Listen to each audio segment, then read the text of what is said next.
जय सिया राम साथियों, आज हम बात करने वाले हैं ज्योतिष और संधि लग्न। हाँ, तो हम आगे बढ़ते हैं।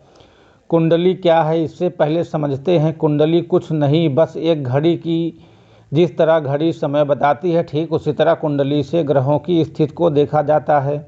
जब किसी जातक का जन्म होता है तो उस वक्त जो ग्रह स्थिति होती है वह जातक की लग्न कुंडली बन जाती है।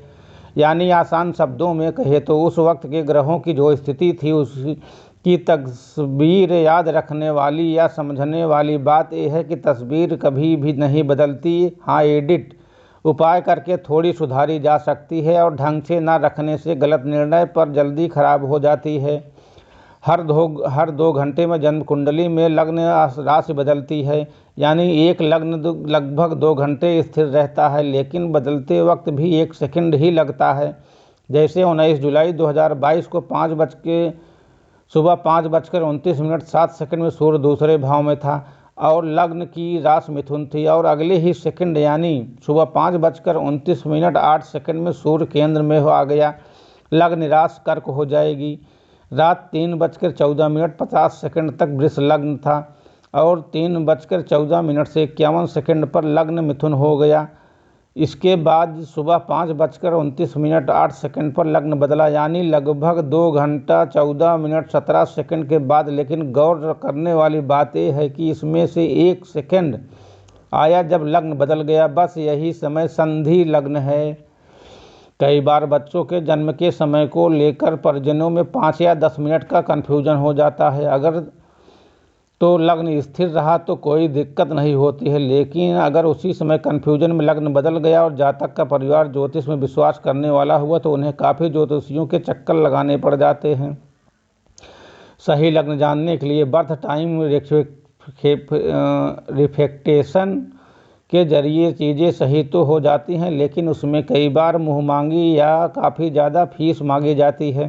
संधि लग्न अपने आप में एक बड़ी समस्या है, क्योंकि 1 सेकंड में लग्न बदल जाता है और लग्न बदलते ही पूरी कुंडली के ग्रह बदल जाते हैं।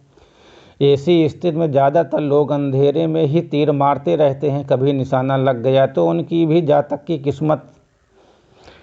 इस पहेली को हल करने के लिए सामुद्रिक शास्त्र की मदद ली जा सकती है और कुंडलियों को आधार पर जीवन में घटी घटनाओं से कुछ सवाल पूछे जा सकते हैं। जो भी लग्न वाला व्यक्ति सर्वप्रथम उसका व्यवहार वैसा है। उदाहरण के लिए मीन लग्न वाला जातक सामान्य परिस्थिति में मछली की तरह चंचल होगा। तुला लग्न वाला जातक तराजू की तरह जीवन में हर चीज़ संतुलन बनाए रखने में विश्वास करेगा। जितना मुझे लगता है कि उसका एक रूटीन फिक्स रहेगा, जो छुट्टी होने, वीकेंड आदि होने पर भी नहीं बदलेगा। इसी तरह सिंह लग्न वाला जातक सिंह की तरह ही दबंग होगा। अकेला रहना पसंद करेगा, बिना किसी बात को किसी को छेड़ेगा नहीं, और कोई उसे छेड़ेगा तो फिर वो छोड़ेगा नहीं। इसी तरह हर लग्न 4 तत्वों की अग्नि, पृथ्वी, वायु, जल में से एक तत्व का प्रतिनिधित्व करता है। उसके स्वभाव की गर्मी अग्नि, नरमी जल, चंचलता वायु, स्थिरता पृथ्वी का अध्ययन करने में भी जातक के लग्न के विषय में सटीक अनुमान लगाया जा सकता है।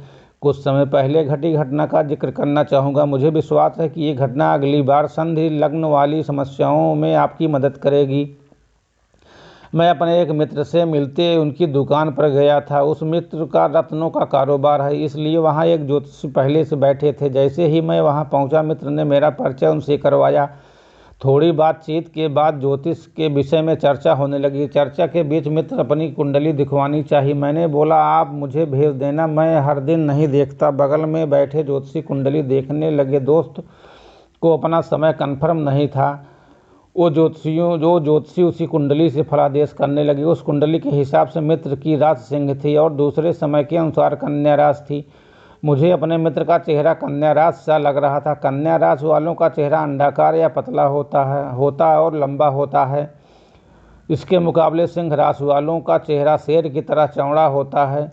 साथ ही कन्या राशि वालों की आवाज़ कन्याओं की तरह ही थोड़ी पतली होती है और उसमें मधुरता होती है। जबकि बातें मैंने उन ज्योतिषियों को बताई, वो 2 मिनट के लिए सोच में पड़ गए। मुझे लगता है कि हर कुंडली देखने से पहले हमें यही 2 मिनट खुद को देना चाहिए, ताकि हमारा फलादेश इतना सटीक हो कि हम उसके पीछे तक तर्क समझा सकें। एक महत्वपूर्ण बात हमेशा के लिए याद रखिएगा, शरीर हमारी स्वयं कुंडली है, चेहरा हमारा लग्न है और अभ्यास कीजिए। संधि लग्न की समस्या का समाधान आप व्यक्ति का चेहरा देखकर ही बता सकते हैं। जय सिया राम, सीताराम। वीडियो अच्छी लगी हो तो चैनल को सब्सक्राइब जरूर करें।